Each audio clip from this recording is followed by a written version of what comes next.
Boa noite a todos e todas. Meu nome é Márcia Severina Vasques, sou a vice-coordenadora do curso de História à Distância da UFRN, da Universidade Federal do Rio Grande do Norte.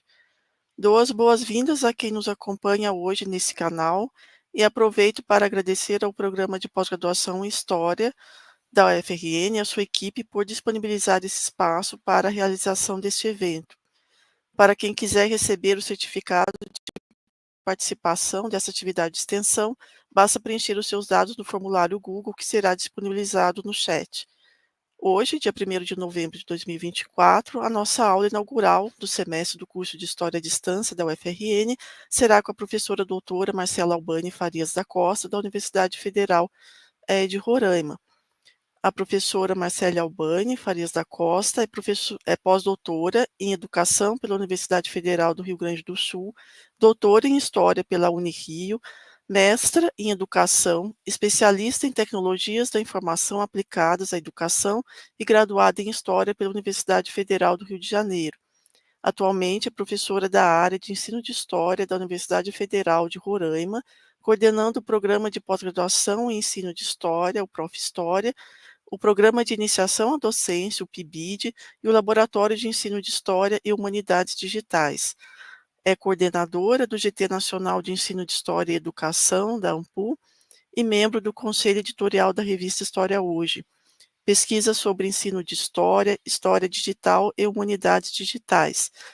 É autora dos livros Ensino de História e Games, Dimensões Práticas em Sala de Aula, e Ensino de História e Historiografia Escolar Digital.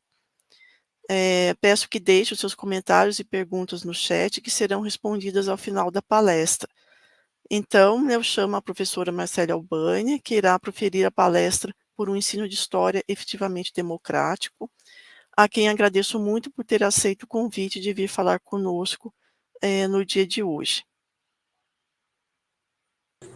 Então, boa noite, professora Márcia, boa noite Boa ao noite. Pedro, que está aqui conosco também no bastidor. Sempre muito importante e necessário, né, agradecer a todas as pessoas que, juntamente com a gente, estão dispostas e dispostos a contribuir, né, para que esse tipo de, eu não vou dizer aula, né, mas eu acho que de conversa possa efetivamente se dar. Então, muito obrigada, professora Márcia. Eu tive a alegria de conhecer quando eu estava na minha graduação em História com a professora Regina Bustamante, que também é pesquisadora da área de História Antiga. E o projeto que a professora Márcia realizava na época foi um dos que eu analisei no meu trabalho de conclusão de curso, já em diálogo com o digital, né, com o uso das tecnologias digitais. Então, professora, eu fiquei bem feliz quando recebi o seu e-mail. Foi, assim, na verdade, uma volta ao tempo da alegria, né, de poder retomar o contato e, enfim, né, essa troca que a gente quer e defende, que é o ensino de história, né, para pensar um pouco da nossa profissão, do ser professor, dos desafios da pesquisa. E mais do que falar, eu gostaria também de escutar, né, de ouvir as pessoas que estão conosco. Temos alunos aqui do estado de Roraima participando, professores da educação básica, os alunos de vocês, né, do curso à distância. Então, assim, vamos fazer essa noite, esse momento realmente ser um momento de leveza, de troca, para que a gente possa sair daqui com algo na nossa bagagem. Muito obrigada. Obrigada. Feliz de ter você aqui com a gente hoje. Então, eu vou pedir para o Pedro, se o Pedro pode nos ajudar a projetar. Eu preparei alguns slides bem breves mesmo, de forma que a gente consiga ter um direcionamento, né, para a gente conversar melhor. Eu reitero, né, que essa conversa de hoje, ela foi feita também de modo presencial na Universidade Estadual de Roraima, na Semana de História. E alguns pontos, né, que a gente discutiu também com os graduandos, eu vou trazer para vocês aqui, de forma que a gente também possa ampliar um pouco desse debate e ouvir também as experiências de vocês em relação a isso, tá? E qual efetivamente vai ser o tema, né, Márcia? Você me deu bastante liberdade para pensar esse tema, e eu acho que a gente, estando aqui em 2024, quase aí na virada do ano, mais do que nunca, é importante a gente falar do ensino de história democrático, né? O que seria efetivamente o ensino de história democrático. E aí eu chamo para conversa algumas interlocuções teóricas para quem quiser depois buscar, né, os trabalhos, os textos de autores como, por exemplo, né, Paulo Freire, que é um clássico, né, dos que a gente pesquisa, estuda na nossa formação como professores de história, historiadores, e também os trabalhos do professor Fernando de Araújo Pena, que é pesquisador do campo do ensino de história, que juntamente com outros colegas tem defendido já há bastante tempo esse ensino de história democrático, né? Professor Fernando Seffner, entre várias outras autoras e autores que vem produzindo nesse grande campo chamado ensino de história, tá? Então, essas referências, esses conceitos, a gente vai mobilizando aqui, mas de forma a olhar para aquilo que a gente faz todos os dias, né? Vocês que vão ter essa formação, que estão aí no início de uma trajetória, que estão buscando os seus caminhos profissionais, que vão amadurecendo isso ao longo do tempo, né? Tanto na graduação, como talvez futuramente na pós-graduação, tá? Para me situar institucionalmente, né, eu falo a partir do LABED. O que é o LABED? É o nosso Laboratório de Ensino de História e Humanidades Digitais da Universidade Federal de Roraima, que tem a participação de vários alunos de graduação, de pós-graduação, de professores da rede, né, tanto estadual, municipal, federal, da rede pública, privada, e é um espaço, né, que a gente carinhosamente chama de uma coletividade, que está aberto a quem quiser participar com a gente. Então, vocês que estão aí começando nas suas jornadas, né, se quiserem, né, e puderem também acompanhar os trabalhos que a gente tem feito na rede, manda mensagem. O grupo de estudo a gente faz de forma remota uma vez por mês, também é aberto a quem desejar. Então, esse espaço, né, a gente fala a partir do extremo norte, mas é um espaço que está fazendo dialogar tanto o extremo norte como as outras regiões, né, amplas aí do nosso país. Lembrando que o Brasil é um país de dimensão continental, né? Então, a gente está fazendo a conexão do norte, que ainda é muito desconhecido para várias pessoas, né, do extremo norte principalmente, com as demais localidades do nosso país. Eu ia pedir para o Pedro, se possível, compartilhar com vocês no chat o nosso Instagram, né, que ali é um dos canais que a gente tem de contato com qualquer pessoa que se interesse pelos temas que a gente está discutindo e que a gente vai conversar aqui, tá certo? Mania de professor, né? A gente tentou dividir aqui o encontro para que realmente a gente não se perca, não fale de mais, nem fale de menos, em 3 principais pontos. Um primeiro, né, sobre esse campo do ensino de história, né, do que a gente chama da história digital, quais são os desafios que a gente enfrenta hoje. Um segundo momento em que a gente vai pensar esse ensino de história democrático com os desafios de efetivamente se trabalhar com essas mídias digitais, né? Como é que a gente dribla aí os desafios do algoritmo, como é que a gente lida, por exemplo, com pautas que hoje estão sendo muito faladas, como racismo algorítmico. Então, eu vou jogando para a roda, não prometo respostas, mas prometo que boas perguntas podem ser lançadas para ajudar nas reflexões de cada uma e de cada um de vocês presentes aqui com a gente. E, por último, para a gente fechar, né, a gente vai discutir um pouco dentro dessa defesa de um ensino de história efetivamente democrático, esse conceito de liberdade, né? Será que quando a gente vai para a rede social, tudo que a gente fala, como é que é isso, né? Eu posso colocar o que eu penso, o que é opinião, o que é conhecimento. Então, um pouco sobre isso que a gente vai trabalhar dentro do paradigma, né? Dentro do que se faz no ofício do historiador e do professor de história, tá certo? Então, para começar, né? A gente entende que esse é um debate extremamente necessário, né, possível e necessário a partir do campo do ensino de história, na sua interface com a história digital, pensando nos inúmeros desafios que são endereçados aos professores e às escolas hoje. Tem uma ideia que foi trabalhada pela professora Carmen Tereza Gabriel, que é professora da UFRJ, Universidade Federal do Rio de Janeiro, que ela trabalha a ideia da escola sob rasura, né? O que seria a escola sob rasura? A gente não quer abrir mão desse espaço chamado escola, mas a gente sabe que não tem como a gente pensar a escola hoje como a gente pensava há 10, 20 anos atrás. Por quê?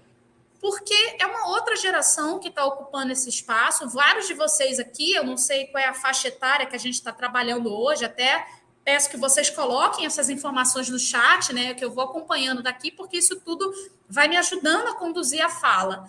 Mas várias pessoas, várias crianças, jovens, adolescentes, adultos, que hoje passam pelos bancos da escola, pelos bancos da universidade, vêm trazendo outros questionamentos, outras linguagens, outras visões de mundo.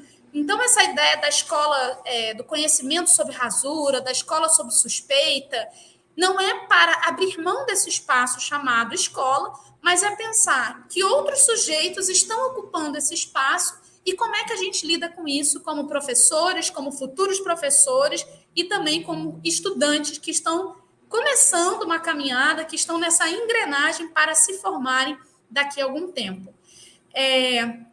E aí, gente, não tem como eu pensar a escola sem pensar também a formação de professores. Portanto, eu estou falando do currículo escolar, né, daquilo que a gente ensina, de como a gente ensina, as nossas metodologias de ensino, mas também do currículo acadêmico, ou seja, aquele que é voltado a pensar a formação de professores. E aí eu abro um parêntese, antes de passar para o segundo ponto, que é ouvir também de vocês, né, sobre as disciplinas que vocês têm na graduação, né? Quando a gente está no primeiro período, começando a nossa formação, a gente às vezes se depara na disciplina, por exemplo, de teoria da história, né? E é quase que um choque. A história que a gente aprende na escola e a história que a gente começa a ver na universidade, né? Então, por exemplo, né? Vocês têm disciplinas ao longo da formação de vocês voltadas a pensar a história da África, história, cultura, diversidade, a temática indígena, as questões de gênero, e aí sobre isso especificamente, mais do que nunca, gente, essas são pautas, né? As discussões sobre as populações LGBTQIA+, são pautas que estão na ordem do dia, são pautas, são temas socialmente vivos e que nem sempre a gente reflete sobre isso na nossa formação. Mas hoje não tem como eu adentrar uma escola e não trazer esses debates à luz do conhecimento histórico. Claro que é sempre a história em diálogo com outras áreas de conhecimento, né? A gente, para trabalhar essas temáticas, a gente precisa buscar um embasamento na filosofia, na sociologia, na arte, na comunicação, né? E a comunicação ela tem um espaço muito especial na nossa fala de hoje, porque trabalhar com as mídias para defender um ensino de história democrático, eu preciso saber como produzir conteúdo para lidar com esses desafios midiáticos. Então, volto a dizer, gente, aqui a gente vai abrir várias janelas, são várias perguntas, são vários temas que vão vir para centro da nossa roda, e depois, daqui a pouquinho, no momento, né, em que a gente for conversar, em que vocês forem trazendo as perguntas, a gente vai conseguindo especificar, aprimorar, dialogar com mais profundidade, tá? Então, eu queria ouvir de vocês, né, não só a faixa etária de vocês, a cidade que vocês estão, como é que essas temáticas de gênero, sexualidade, relações étnico-raciais, como é que isso tem aparecido na prática de vocês como estudantes, como jovens estudantes, na formação continuada, se a gente tiver alunos aqui do mestrado, do doutorado, da pós-graduação, vamos esquentando aí os motores para que o tema possa realmente, efetivamente, bater na gente, a gente sair daqui hoje com alguma reflexão mais aprofundada, tá certo? Então, essa ideia, né, da escola, né, do conhecimento sobre suspeita, da escola sobre rasura, que nos fala a professora Carmen Tereza Gabriel, eu adiciono o ponto 2, que é a gente trocar uma ideia, né, sobre justamente as tensões, as contradições ou paradoxos, né, e quais são os limites e as potencialidades ou possibilidades que a gente tem de uso dessas mídias digitais. Como é que vocês, por exemplo, né, quando vão fazer uma pesquisa, sei lá, sobre uma viagem, certo? Daqui a pouco você começa a receber um monte de propaganda, né? Existe uma lógica de um algoritmo por trás disso. Isso não é ingênuo, isso não é obra do acaso. Isso tem uma lógica, né, que é uma lógica algorítmica que dita um pouco e muitas vezes nos faz ficar fechados ou fechadas numa bolha. o que também é extremamente perigoso.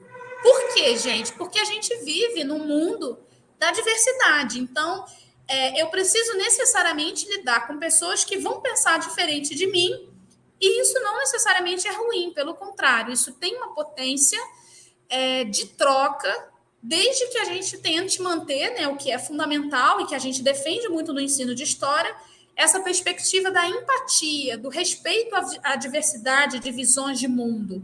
Por quê? Porque o historiador, o professor de história, ele vai sempre trabalhar com essas diferentes visões sobre o mesmo fato. Esse fato, ele não está dado, acabado, encerrado nele mesmo, né? O próprio passado, se a gente pensa a temporalidade, ele está sempre aberto a novos questionamentos, ele está sempre aberto a novas interpretações, ao uso de fontes as mais variadas. Então, é isso que eu queria também lançar para a nossa roda de conversa. Como é que a gente lida com esse desafio da bolha, né, em que a gente muitas vezes só lida na rede com quem pensa igual a gente? Como é que vocês lidam com essa lógica do algoritmo? E aí, eu estou falando do dia a dia mesmo, do cotidiano de vocês, seja uma viagem que você pretende fazer e é bombardeado de propaganda, seja por meio de conteúdos que chegam no seu Instagram, por exemplo, de coisas que você segue. Como é que vocês lidam com isso quando a gente tem que, na vida em sociedade, trabalhar com o diferente? Tá? Então, estou lançando aí. Já já eu vou abrir aqui o chat para poder ouvir vocês, né, sobre as disciplinas, sobre os temas, sobre essas conversas, essas perguntas que eu estou lançando aqui. Tá? Então, conectando o ponto 1, o ponto 2, sobre os limites, as tensões, as possibilidades, eu adiciono como terceiro momento do nosso encontro pensar sobre esse conceito de liberdade. Liberdade para quem? Liberdade como? Opinião e conhecimento são a mesma coisa? Informação e conhecimento são a mesma coisa? Como é que eu transformo uma mera informação em conhecimento histórico e em conhecimento histórico escolar quando eu penso diálogo com o ensino de história na educação básica?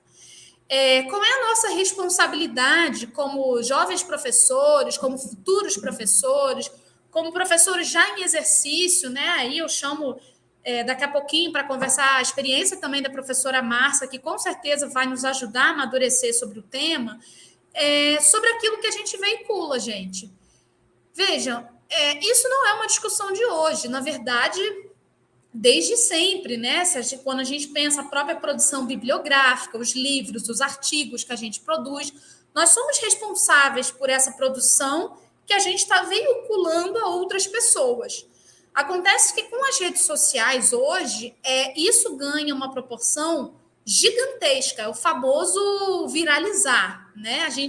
Quando a gente fala de viralizar, a gente está falando de algo que rapidamente toma uma proporção gigante e que a gente passa a não ter mais o controle do polo de emissão da informação. Então, hoje, muitas pessoas elas vão para as redes, né, vão para as redes sociais e colocam conteúdos, tanto conteúdos de qualidade, conteúdos que são pautados, né, na pesquisa, no rigor, como também conteúdos que a gente nem sempre percebe problemas, mas que são altamente problemáticos. Reforçam estereótipos, reforçam preconceitos, né? São pensamentos muitas vezes criminosos, né? A gente tem que falar sobre isso também, aí chamar os colegas da área jurídica para debater com a gente, porque tem legislações envolvidas nesse universo, né, do digital, das redes sociais. A gente sabe que essas temáticas são muito novas, mas são pontos e pautas que estão sendo discutidas aí em outras áreas de conhecimento, que não apenas a história, tá? Então, como síntese, né, da gente pensar dos desafios que são endereçados aos professores hoje, aos formadores de professores, aos estudantes de história que passam a ter esse desafio de lidar com um monte de informações, e como é que vocês pensam a produção do conhecimento para efetivamente se tornarem profissionais da história, né? Os limites, as possibilidades que a gente tem, a criatividade que a gente pode desenvolver com o uso dessas mídias, mas também sem abrir mão da crítica, do pensamento crítico que precisa existir, tá? E fechamos ali com a reflexão sobre aquilo que nos cabe. Se a gente quer defender, e eu acho que isso com certeza, né, para os alunos, né, da UFRN, para os alunos da UFRR que estão aqui presentes, para os colegas que estão em outros estados, né, da nossa federação, eu acho que é consenso aqui a gente defender o ensino de história democrático, mas entender que essa expressão, que esse termo,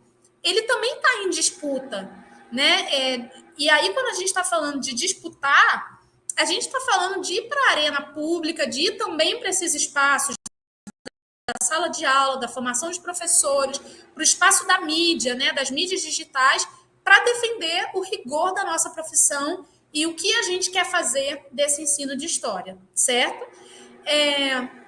E aí, eu queria compartilhar, antes da gente abrir para o chat, né, para conversar, um pouquinho dos desafios que a gente tem vivido aqui no extremo norte do Brasil, né? Primeiro, Roraima é proporcionalmente o estado mais indígena do Brasil, tá? Roraima se situa, nós somos aqui vizinhos da Guiana e da Venezuela, portanto, a gente está numa área de tríplice fronteira. Isso por si só já traz inúmeros desafios, né? Pensar isso aqui como um grande caldeirão étnico-racial. Então, a gente tem diversidade de sotaques. Roraima tem gente de todos os cantos do nosso país, gente, e de fora do Brasil também, como eu disse. Então, a gente percebe essas questões aparecem na nossa sala de aula, por exemplo, a discussão sobre o garimpo. A gente está na Amazônia brasileira. A Amazônia brasileira, ela é ainda desconhecida para várias pessoas, mas ela hoje, né, como diz a jornalista Eliane Brum, a Amazônia é o centro do mundo, né, em vários sentidos, né? E aí eu gosto de pensar, né? A gente tem usado uma expressão que é pensar a formação de professores aqui no extremo norte como um contexto de banzeiro. É uma gíria, uma expressão que a gente usa muito aqui. Por quê? O banzeiro, na linguagem amazônica, ele quer dizer, assim, aquele movimento das águas, aquela cadência das águas, que muitas vezes estão mais furiosas, outras vezes menos, e se a gente, às vezes, insiste em passar na embarcação durante o banzeiro, isso pode apresentar risco para a gente.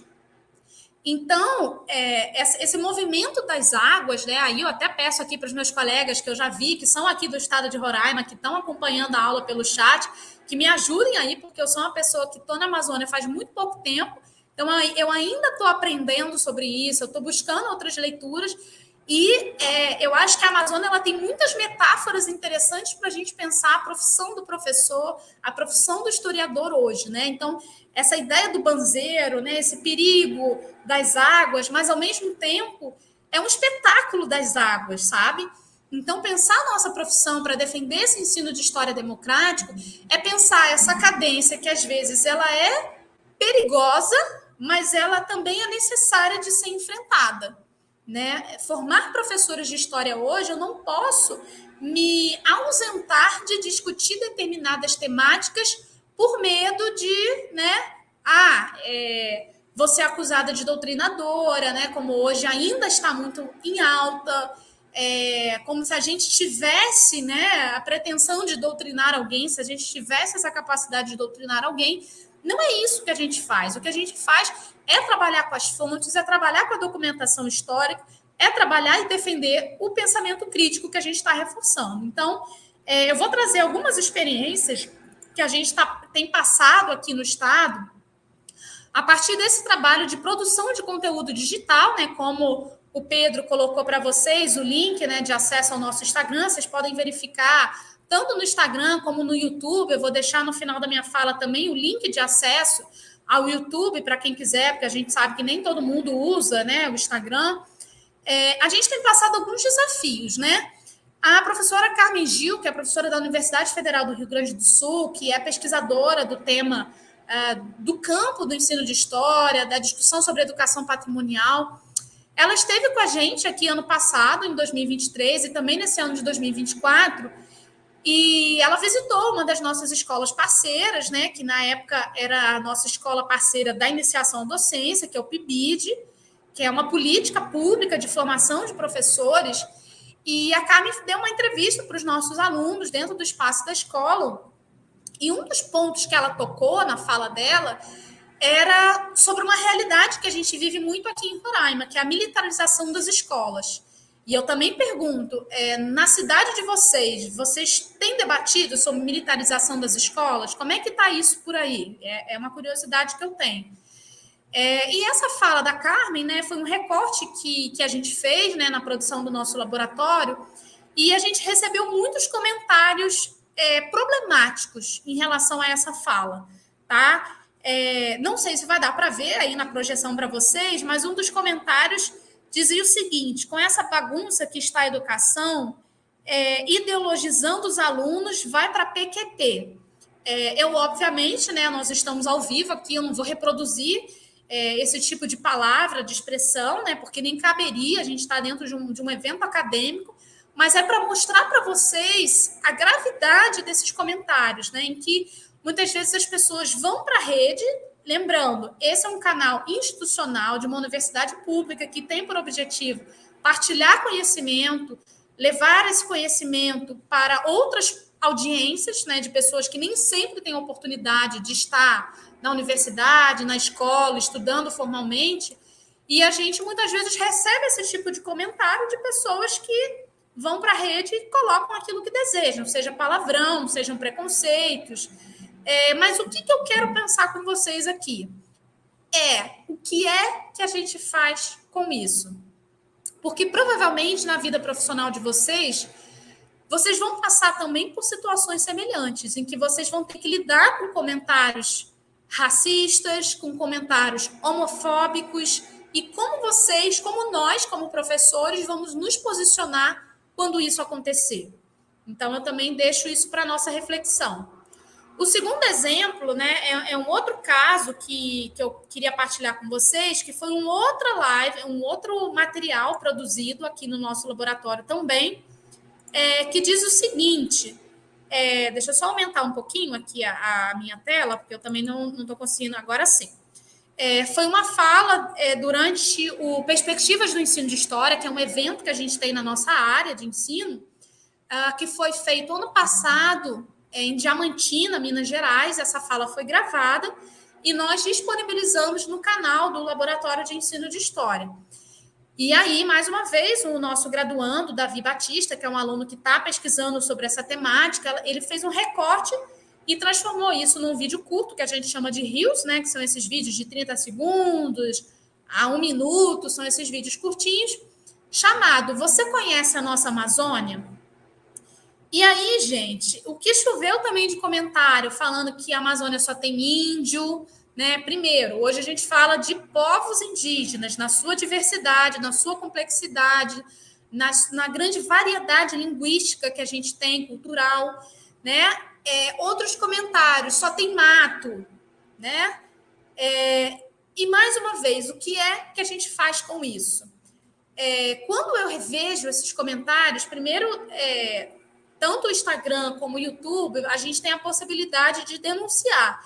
É claro que quando é uma questão de opinião, a gente só acolhe, né? Porque beleza, mas quando passa dos limites e se transforma efetivamente em comentários racistas, né? Lembrando que racismo é crime, a gente tem esse mecanismo de denúncia e a gente entende que a gente precisa realmente fazer isso, não deixar isso passar despercebido, né? E aí a gente vê os comentários, né? A Amazônia só tem mato, só tem índio, e aí a gente tentando produzir junto alguma reflexão, algum deslocamento, de falar, olha, infelizmente esse é um estereótipo ainda muito presente, que o nosso trabalho é justamente em prol da ampliação dessa visão de mundo, de defender a Amazônia, né, na sua centralidade, na sua complexidade. E a gente, isso é altamente desafiador, gente, porque a gente não sabe com quem a gente está falando.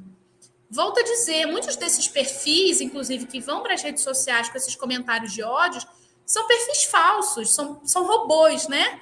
E aí entra aquele ponto 2 que a gente falou das lógicas do algoritmo, da manipulação, né? Porque não é a internet que é culpada de todos os males, mas quem é que está pensando a internet?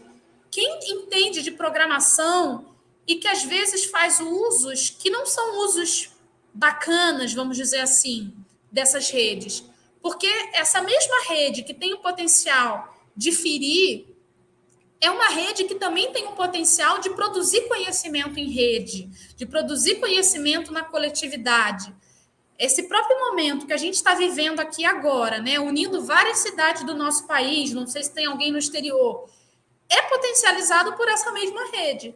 Mas quem é que está pensando essa rede? Quem é que está produzindo e colocando isso, né, de uma forma que não é neutra? Tá? Então, tudo isso, né, esses comentários que vêm de estereótipos, de preconceitos, a gente tem tentado aqui no laboratório transformar em reflexão e também em material de aula, como a gente está fazendo agora. Nós tivemos também uma fala, né, sobre os tipos de escola no Brasil e que a gente recebeu, olha, e tem escola dos idiotas dessa mulher e a escola de ladruagem do PT. Aqui, gente, a minha ideia não é fazer defesa ou acusação de partido político e nem como professora de história na sala de aula, tampouco. Mas é entender que isso é parte dos nossos conteúdos.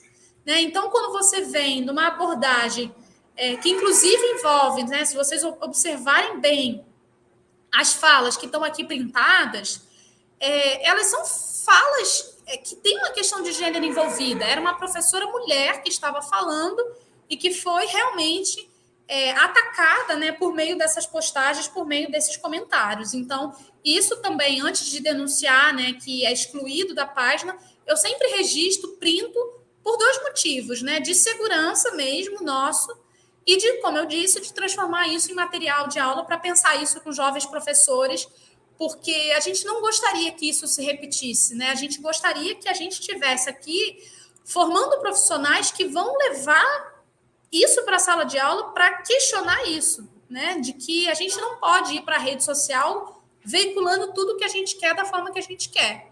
Né? A democracia que a gente fala no título da nossa live de hoje, o ensino de história democrático, é esse espaço da diversidade, é esse espaço da negociação, é esse espaço da tensão, mas é esse espaço, sobretudo e mais do que nunca, como a gente também já falou, do respeito à visão do outro.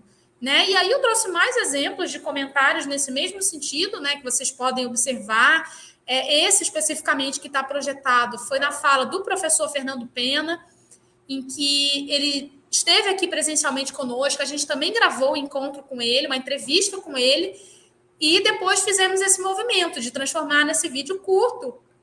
E aí um dos comentários, ele é proselitista, né? Enfim, eu trouxe só esse aqui a título de mais um exemplo, e deixo para vocês, já caminhando aqui para finalizar a minha parte, né, para poder ouvir e dialogar melhor com vocês, um conceito que é trabalhado pela Bell Hooks. Quem não conhece a Bell Hooks, coloca aí na internet, joga o nome dela. Tem muito material bacana dessa autora, né? Uma intelectual negra que contribuiu muito para os nossos estudos, inclusive aqui no Brasil.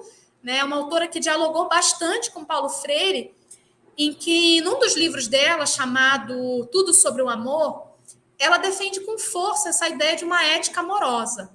Né? Primeiro questionando essa ideia de que falar de amor, as pessoas têm um senso comum de achar que falar de amor ou falar de afeto é que todo mundo é amiguinho, que todos nós somos melhores amigos. Não é isso, gente. A defesa da Bell Hooks sobre a ética amorosa é justamente esse posicionamento firme de manter isso tudo que a gente está conversando. O jogo democrático, o respeito ao outro, o exercício da empatia, para que a gente não caia nesse lugar de sermos reprodutores desses discursos que a gente está vendo e que a gente viu muito isso e vê isso quase que diariamente nos noticiários, na nossa política. Então, assim, eu recomendo muito esse livro da Bell Hooks, Tudo sobre o Amor. Quem quiser depois, eu posso encaminhar, eu tenho esse livro em PDF, esse livro é muito bom e vai ajudar bastante a gente a pensar, né, quem está no início da jornada, a pensar a sua profissão, aquilo que vocês desejam fazer na sua profissão, tá? Eu deixei também como exemplo, né? Como é que a gente tem lidado com isso? Como eu disse, transformando em material de aula, mas também veiculando conteúdos de qualidade, conteúdos que a gente acha que pode somar a outras pessoas. Por exemplo, o professor Tiago Nicolau, que se encontra aqui presente no chat, formado aqui pela Universidade Federal de Roraima, atualmente faz seu mestrado, ele teve uma fala, né, na rádio da Defensoria Pública de Roraima, para falar sobre o combate à LGBTfobia nas escolas, né? Todo esse material, gente, está disponível. Eu vou colocar o contato aqui no YouTube para que vocês possam acessar, enfim, né? Divulgar. A gente pede ajuda nisso, porque são temas, como eu disse, que estão na ordem do dia, né? O Tiago falando do combate à LGBTfobia, a professora Cleane Nascimento, que é professora aqui do Colégio de Aplicação da Universidade Federal de Roraima, discutindo sobre educação especial, educação inclusiva, né, em que ela faz essa distinção e ajuda a gente a não somente ter informação sobre o que é isso, mas também a pensar a produção de conhecimento a partir do trecho que ela fala, tá? Do trecho que ela debate com a gente. A professora Clecimar Aniceto, né, que fala sobre os povos indígenas. A Clecimar também é professora de educação básica aqui no estado de Roraima, foi mestranda, é mestra pelo Prof. História, que é o nosso mestrado profissional em ensino de História, em que ela defende também essa pauta, né, da temática indígena. Enfim, gente, então eu fiz 3 recortes ali para mostrar para vocês, né? Tem vários outros sobre a liberdade de ensinar, sobre o que faz o historiador, sobre o poder do acolhimento, o poder do afeto, sobre o que é saber acadêmico, o que é saber escolar, enfim, sobre história pública. São vários temas que a gente tem trabalhado.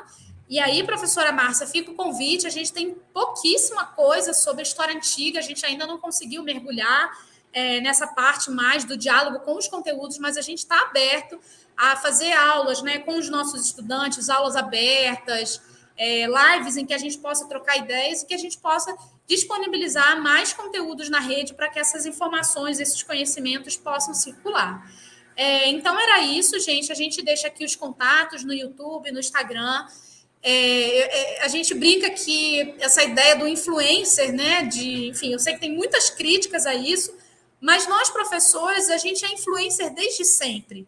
Muito antes da gente falar dessas mídias digitais, das redes sociais, vários de vocês aqui devem ter ido fazer o curso de História porque tiveram um professor de História marcante, né? Então, eu acho que a gente já é influencer há muito tempo, mas que nós possamos realmente influenciar pessoas para defesa de um ensino de História efetivamente por meio dos afetos, e lembrando que afeto é aquilo que nos afeta, é aquilo que às vezes vai nos incomodar, que às vezes vai nos doer, né? Em que a gente coletivamente lida com traumas, muitas vezes com traumas, mas também com as potencialidades do ser humano. Então, afeta é tudo aquilo que me marca, é tudo aquilo que me incomoda, que me instiga, que de alguma forma me transforma e que tem potencial de transformar. Então, é isso que a gente queria defender. Eu agradeço mais uma vez o convite da professora Márcia, o Pedro, que está no bastidor, e a todos os alunos e alunas que estão com a gente aqui no chat, trocando ideia, aprendendo, e a gente vai ter esses minutinhos agora para conversar.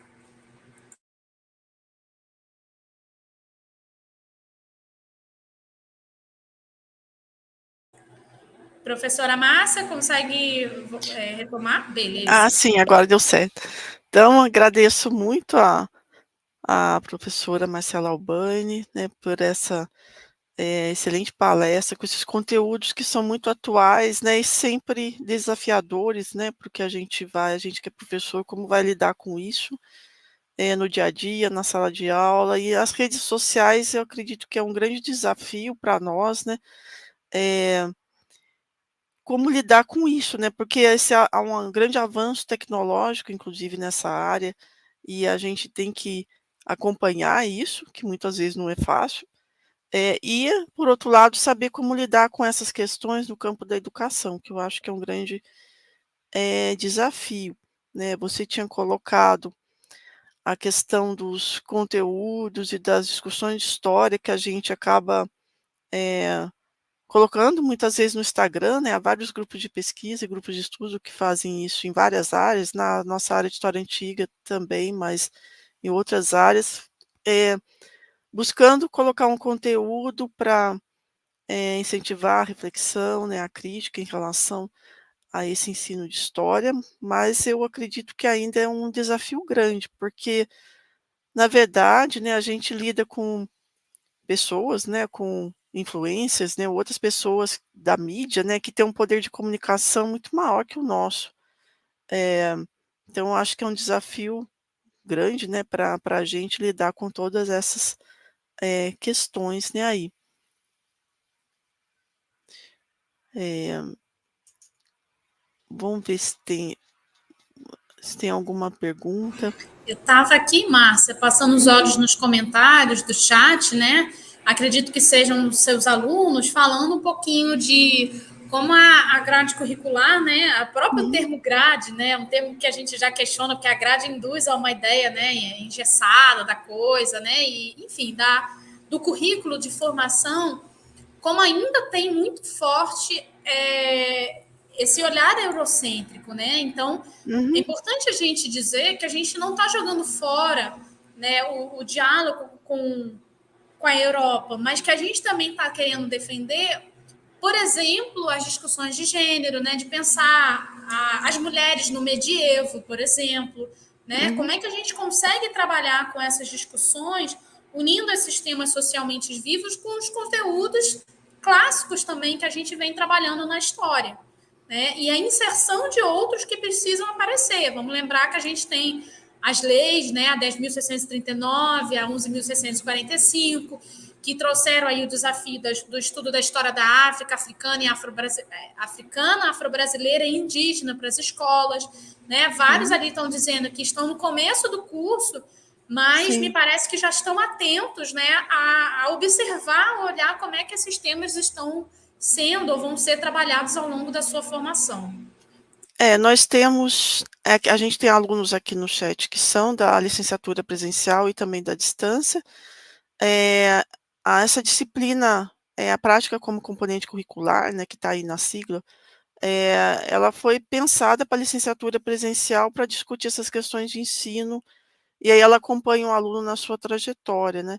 Então nessas disciplinas de práticas, normalmente os professores adentram essas discussões bem atualizadas, né, e além das disciplinas de história da África e história indígena, e no EAD a gente tem a instrumentação para o ensino de história que tem uma função, parecida. Mesmo assim é um grande desafio nas disciplinas, fora essas, né, voltadas para as práticas mesmo de ensino, né, de como trabalhar essa questão, as questões de gênero elas são introduzidas, mas ficam mais a cargo do programa, né, do professor em sala de aula. Eh, são os desafios, né, que a gente tem para pensar nesse ensino, tanto no ensino superior, quanto também como lidar com essas questões na escola, né. Eh Eu acho que essa pergunta é a que a gente sempre se faz, né? Como? Como? Cada um de nós aí que está começando a nossa formação, que está continuando nos seus estudos, né, Márcia? Porque a formação uhum, ela é eterna, né? Não é porque a gente é professora, formadora de professores que a gente encerrou, a gente continua estudando, a gente continua pesquisando, a gente continua aprendendo todos os dias, mas esse como é uma pergunta que vocês vão construir ao longo da caminhada de vocês, né? Como lidar com isso? Eu costumo, sempre tive, hoje estou na Universidade Federal de Roraima, mas eu vim da educação básica, dei aula em escola, trabalhei com formação de professores em outros espaços, esse como, eu sempre respondi esse como acolhendo. Ah, mas é uma fala preconceituosa. Eu preciso acolher.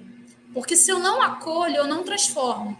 Agora, a gente também não pode ter a pretensão, acho que foi até um dos comentários do chat, está justamente trazendo essa reflexão que nem sempre, muitas vezes as pessoas, as crianças, o jovem, o adulto, ele já vai vir trazendo a sua visão de mundo. Não é a gente, professor, que nós agora vamos levar o conhecimento. Não.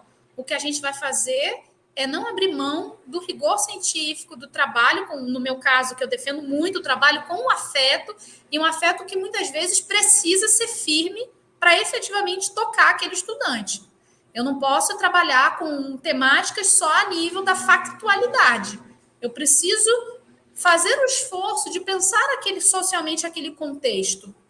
Eu preciso fazer o esforço de pensar saindo das minhas crenças, da minha visão de mundo e indo em busca da construção do conhecimento. Isso é fácil, gente? Com certeza não. Agora, é necessário, porque se eu quero defender o ensino de história democrática, eu preciso encarar e enfrentar isso com base nos textos, no rigor, nas leituras, e aí não é só a leitura do livro, é a leitura de mundo, é a leitura que vem da convivência com o diferente, da leitura que vem das aulas que eu assisto. Quantos de nós, às vezes, estamos lá, né, no curso à distância, no curso presencial, o professor está lá falando, e a gente está lá curtindo um monte de coisa na rede social. Para tudo se tem um tempo. O tempo da escuta, do que o seu professor está colocando, também é importante, até para a gente poder se posicionar, se a gente concorda, discorda, se a gente fica com dúvida em relação àquilo.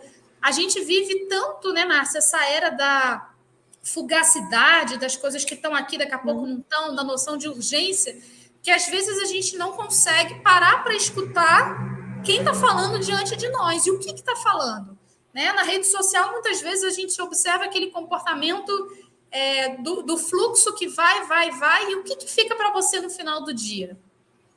Também sempre trago nas minhas aulas a discussão sobre a saúde mental.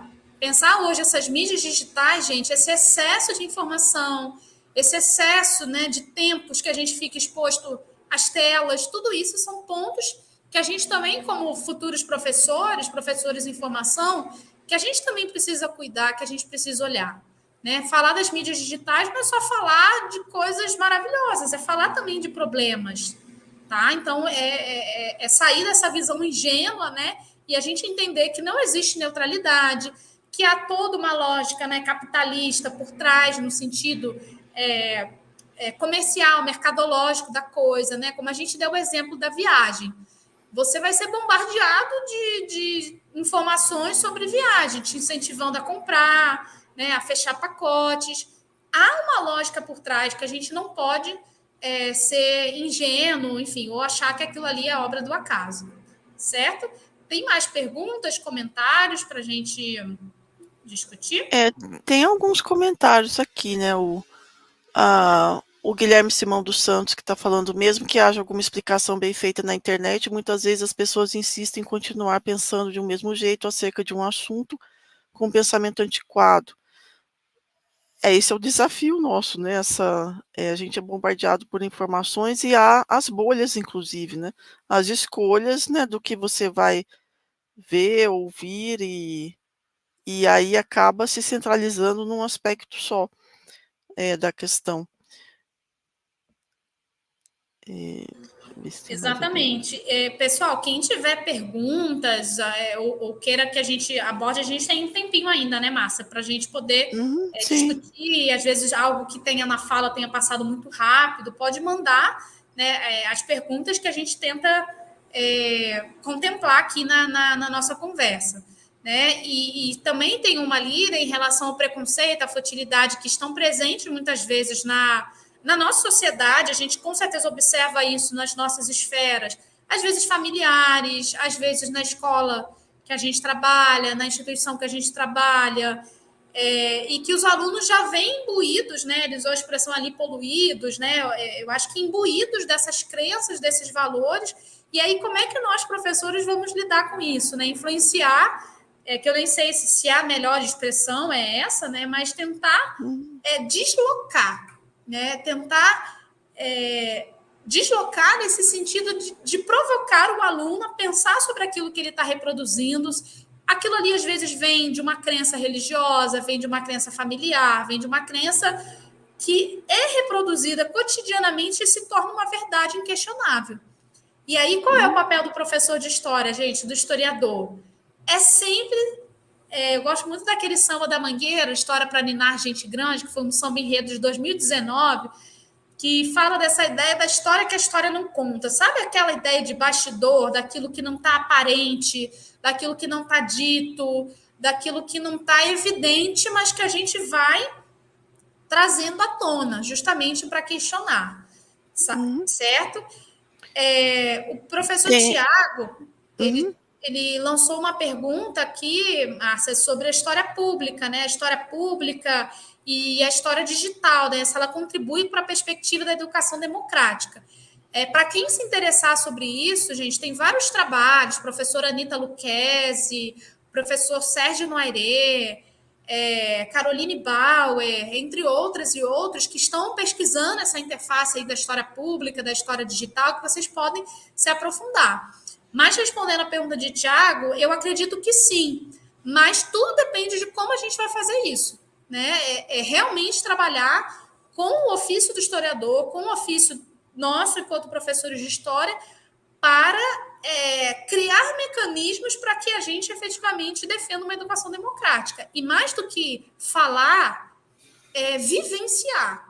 Porque eu posso vir aqui para a internet e trazer um monte de falas bonitas, um monte de conceitos, um monte de autoras e autores. Legal, mas como é que na minha prática cotidiana, como formadora de professoras e professores, eu estou realmente vivenciando esse ensino de história democrático? Eu estou realmente abarcando a diversidade dos meus alunos? Vocês conhecem pessoas trans? Vocês convivem? Vocês consomem produtos feitos, por exemplo, por pessoas que estão fora desse circuito midiático? Isso eu sempre me pergunto sobre isso, sempre. Eu consigo olhar para o meu entorno, para a rua que eu atravesso, e olhar para a pessoa idosa, para a pessoa com deficiência que está atravessando aquela rua, sem cair numa lógica de etarismo, de capacitismo. Então, falar do ensino de história democrático, efetivamente democrático, é conhecer essas expressões. Vocês sabem o que é etarismo? Vocês sabem o que é capacitismo? A gente sabe o que é isso? Ou, às vezes, a gente só sabe no plano do racional, mas, né, quando eu estou com a minha mãe idosa, eu reproduzo uma lógica etarista cotidianamente. Não tem coerência. Então, a gente está nesse processo de desconstrução.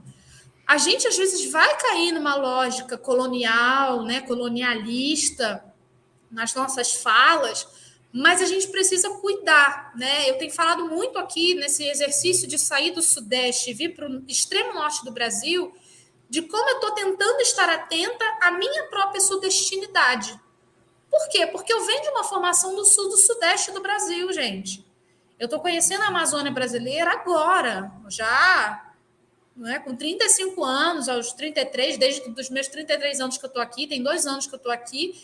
Tem muita coisa para ser pesquisada, para ser olhada, para ser sentida, vivenciada. Então, às vezes, a gente vai cair nesse lugar. Né? A gente também não pode ir para o outro extremo e acusar as pessoas, né, na rede. Olha, tá vendo? Isso acontece muito no meio artístico, né? E aí cancelam aquela pessoa. Um bom professor de história, ele não pode cancelar ninguém. Ele tem que trabalhar, mesmo quando ele percebe as lógicas preconceituosas, para transformar isso no material de aula. Porque senão vai sair dali e vai continuar reproduzindo sem, às vezes, nem ver problema nessas lógicas preconceituosas. Sabe? Exatamente, né? A gente tem que sempre estar se transformando e refletindo sobre essas questões, né? Inclui a nossa conduta, inclusive. Tem uma pergunta aqui bom, está escrito aqui meu e-mail. Se o preconceito e a futilidade estão presentes na raiz da sociedade, os alunos vêm dela poluídos por um mar de bobagens, como o professor pode influenciar a formação dessas pessoas? Bom, eu acho que vem por várias questões aí, né, desses desafios que a gente tem em sala de aula. E é como eu falei, eu acho que mais do que é a nossa prática. A gente vai ser coerente 100% do tempo? Não, porque a gente está nesse processo autoeducativo. Eu estou todos os dias, no bom sentido do termo, perseguindo esse ensino de história democrático, baseado em tudo que eu já li, do Paulo Freire, do Fernando Pena, da Carmen Teresa Gabriel, das referências amazônidas, que a gente chama de amazônidas, né? Daniel Munduruku, que não fala a partir especificamente da Amazônia, mas são referências de autorias indígenas, né? Célia Chacriabá, Sônia Guajajara, entre várias outras, né? Julie Dorrico. Enfim, gente, a literatura hoje, ela nos oferece muitos campos de possibilidades de se repensar, de se desconstruir, para que a gente consiga entender o que é esse ensino de história democrática. O ensino de história democrático é quando eu pego a bibliografia dos cursos que eu ministro, no meu caso, eu estou com as disciplinas de ensino de história, né? Ensino de história 1, 2, 3, 4, os estágios supervisionados, história do ensino de história, no âmbito do PROF, né? Que é o Programa de Pós-Graduação em Ensino de História. Esse ensino de história democrática é quando eu consigo inserir autorias de mulheres nas minhas bibliografias. Coisa que a gente faz muito pouco. Vocês podem fazer esse exercício. Peguem o programa das disciplinas, os planos de ensino das disciplinas de vocês, observem quantas autoras mulheres tem nessa bibliografia. Vocês conhecem a produção das professoras de vocês? Vocês já foram, por exemplo, pesquisar o que a professora Márcia já produziu, o que ela vem discutindo? Às vezes, a gente passa por essas pesquisadoras, professoras, e a gente não sabe nem o que elas fazem. E isso, gente, é bem uma lógica colonialista. A gente, às vezes, valoriza o que tem de fora, quem a palestrante ou palestrante que vem de fora, e desconhece os nossos próprios professores e professoras da casa. Então, assim, fica o convite, né, para vocês irem atrás, né, valorizarem esse momento, né, para os alunos que estão no curso à distância, valorizarem esses espaços de troca, sejam os fóruns, né, os comentários, os trabalhos que vocês podem trocar, a união que vocês podem construir entre vocês, estudantes, né? Eu sempre falo isso para os meus alunos. O centro acadêmico, ele tem um papel fundamental na vida na universidade. Por quê? Porque o centro acadêmico é essa ponte entre os docentes e discentes. É esse espaço de negociação, sabe? Então, fica aí também como reflexão, a gente conhecer autorias indígenas, né, autoras negras, a cultura afro-brasileira, a gente conhecer as nossas professoras, né, da casa, essas mulheres que fazem história, né, e que nem sempre estão nos livros de história. Esse foi o título de um projeto que nós desenvolvemos aqui no PIBID, né? Mulheres que fazem história não estão nos livros de história. Está na hora de aparecer, né? A gente tem voz, a gente tem vez, e é esse ensino que a gente quer defender, esse ensino da diversidade étnica, regional, né? Religiosa, né? Em que é o espaço também do acolhimento, não de ficar numa visão única, né? De uma história única, como nos fala a Chimamanda Adichie, que é uma outra autora negra, né? Que ela vai falar dos perigos da história única, como é perigoso a gente ficar nessa visão única, nessa ideia única do que seja a história e o conhecimento histórico. Realmente essa diversidade ela é muito importante. Tem uma pergunta aqui: é verdade que as pessoas do Sul ainda nutrem preconceito contra os nordestinos? Pergunto isso lembrando das eleições presidenciais recentes.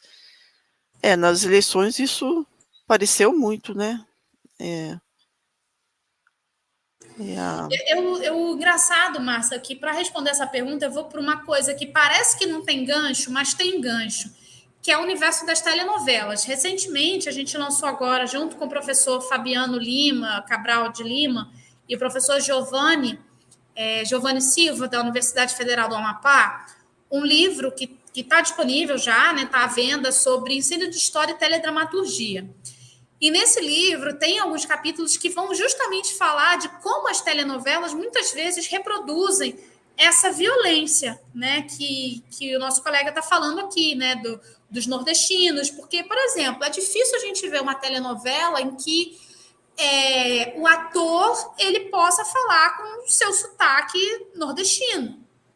O ator, ou o próprio apresentador, o jornalista, o repórter, quase sempre, quando vai para, por exemplo, o Jornal Nacional da Vida, a forma dele de falar é uma forma típica do Sudeste. né, ali do Rio de Janeiro, onde fica o Estúdio Globo, ou São Paulo, né? Enfim, então, nesse livro a gente discute um pouco sobre isso, alguns capítulos versam sobre isso, sobre essas violências cotidianas que até hoje estão entranhadas e que a gente naturaliza. Ou quando o nordestino aparece nas telenovelas, muitas vezes é reforçando um estereótipo. Exatamente. Tem muito disso, né? Um estereótipo muito grande, né, em relação ao Nordeste, nas mídias, né, de uma maneira geral. Sim. O Juan também trouxe uma pergunta, Márcia, em relação a o quanto é importante considerar essa outridade regional. Achei muito boa essa sua ideia, Juan, de pensar esse outro, essa relação com o que é diferente, como forma de produção científica capaz de promover esse ensino de história verdadeiramente democrático. E aí, para responder esse teu questionamento, eu acho que é esse exercício do que a gente está fazendo aqui, de parar para trazer isso à consciência da importância disso, até porque, né, não sei se você já está dando aula, se você já está atuando, se você está se formando professor, começando essa jornada, enfim. Você vai lidar, isso aqui no estado de Roraima, a gente tem muitos alunos venezuelanos, por exemplo. Né? A gente está aqui, a Venezuela passando por essa crise já há muitos anos. A gente tem a xenofobia, muita xenofobia aqui, muita, muita. Então, a gente precisa trazer isso como objeto de reflexão dentro da minha aula de história. Por quê? Porque senão eu vou só, a gente tem que respeitar o diferente. Isso não basta. Eu preciso trazer esse diferente e questionar, né, muitas vezes a nossa condição de privilégio, fazer uso disso para defender essa outridade, defender essa diversidade, seja ela regional, de sotaques, étnicas, religiosas, enfim, né? A gente poderia dar vários de gênero, né? Como a gente falou. Então, eu acho que o movimento é a gente se permitir afetar e ser afetado, questionando também a nossa condição, né? Eu falo a partir de um lugar de uma mulher branca do Sudeste e que entendo cada vez mais que esse compromisso, né, que a Angela Davis fala, né, da luta antirracista, é um compromisso de todos nós, só que eu só vou conseguir fazer isso no momento em que eu parar para refletir sobre isso e exercitar cotidianamente esse desafio de lidar com essa outridade que você nos fala na sua pergunta. Certo? E eu acho que exatamente. Pensando um pouco em outras perguntas que apareceram aí sobre como o professor lidar com essas questões em sala de aula, é porque a gente, na verdade, a gente precisa. Uma das formas é trabalhar com fontes em sala de aula para mostrar um pouco, discutir um pouco como é que a história funciona, como é que os historiadores trabalham, né? Porque eu acho que às vezes falta isso. Isso tem a ver com essa proliferação de fake news também, né? Então, mostrar como que é feito o nosso trabalho, como é que a gente pode discutir questões históricas e problematizá-las, né, com questões do presente, inclusive. Mas eu sei que isso é um desafio, mas trazer essa documentação, mostrar, discutir, problematizar, eu acho que é importante, né, nas aulas, né, de história que a gente tem. E também a professora Cecília ali, que colocou, não sei se ela é aluna de vocês, ela falou um pouquinho do PIBID, né, de como essa experiência do BAC, né, do início da profissão. É isso, gente. Ser professor não é fácil. Ser professor é constantemente revisitar as tuas crenças, os teus próprios valores e avaliar, será que eu estou conseguindo acolher os meus alunos na diversidade, alunos e alunas e alunes, como as pessoas têm defendido hoje também o uso, né, da linguagem neutra. Então, Cecília, esse desafio PIBID, eu fui bolsista PIBID na graduação, acho que foi mais ou menos na época que eu conheci o trabalho da professora Márcia, né, que eu comentei no início da live, e a iniciação à docência, ela é esse processo que às vezes vai gerar um choque, mas que ao mesmo tempo nos fortalece até para pensar, será que é isso mesmo que eu quero? Será que eu me vejo fazendo isso? Porque eu falo, gente, se a gente entrar na sala de aula com esse olhar já assim, derrotado, entre aspas, eu vou fazer qualquer outra coisa na vida que não seja ser professora. E aí não é romantizar a nossa profissão, a gente carece de muita coisa, muitas vezes, né, de condições adequadas de trabalho, de material de trabalho. As universidades não estão diferentes das escolas. A gente passa, né, Márcia, por muitos Sim. desafios na nossa profissão, a precarização do trabalho, o excesso de trabalho, o excesso de demandas. Até falei, nossa, gente, que prazer poder uma sexta-feira à noite estar aqui conversando sobre ensino de história, porque a gente tem tanta demanda para responder, para encaminhar, para fazer, para orientar, que às vezes a gente perde esse prazer da nossa profissão, que é o quê? A troca entre pessoas, que é a construção coletiva do conhecimento. Mas se eu perco isso constantemente, eu falo para vocês, gente, vamos fazer qualquer outra coisa que não ser professor de história, porque é complicado a gente entrar em sala de aula com essa visão. Então, assim, em todas as minhas falas eu reforço, ser professor, nada de romântico, sem os romantismos, mas ainda é uma forma muito louvável e muito bonita da gente construir uma sociedade mais justa e mais igualitária. Eu acho que isso tem que estar no nosso horizonte. Às vezes a gente vai ficar cansado, vai ficar exaurido, vai ficar chateado por inúmeros motivos, mas assim, não dá para jogar a toalha, porque é isso que a gente faz, é isso que a nossa profissão tem de mais belo. É acolher pessoas na sua diversidade, é revisitar as nossas crenças para construir o conhecimento. É defender, não só na palavra, como principalmente na postura ética, né, na ética amorosa que a Bell Hooks fala, um mundo efetivamente em que a gente se esforce para tentar que amanhã seja melhor do que ontem, né? Eu acho que é isso que eu queria finalizar com essa ponte mesmo. Sim, exatamente, né, ótimas considerações, né, palavras. Eu acho que essa é uma oportunidade que a gente tem de trocar ideias, né, realmente. Então acho que é isso, a gente pode encerrar por aqui, né, agradecer novamente a presença da Marcele Albani, agradecer ao chat, né, pelas contribuições também, ao Pedro que está ajudando a gente hoje. Então é isso, gente, boa noite, bom final de semana, né, até mais. Obrigada, Márcia. Parabéns a você e a todo o corpo docente, discente, que se prontificaram, né, a fazer essa atividade, abarcando outras pessoas que vão poder assistir esse material depois, esse encontro. Eu estou de coração à disposição para o que vocês precisarem, para os estudantes que queiram conhecer o trabalho, que queiram somar com a gente, que queiram trazer ideias. Eu adoro trabalhar junto com os alunos, porque é assim que eu me repenso também. Eu digo que os meus alunos são a minha formação continuada, é quem me traz assim o pé no chão para esse esperançar que o Paulo Freire fala, de ver brilho nos olhos. Então, é isso que a gente está aqui fazendo no extremo norte, mas em diálogo com o Nordeste também, que mora no meu coração. Eu sou filha de nordestino, então, assim, vamos juntos e juntas. E é isso. Muito obrigada e parabéns a você e a vocês, né, o corpo docente e discente, por essa iniciativa de aula. Boa noite.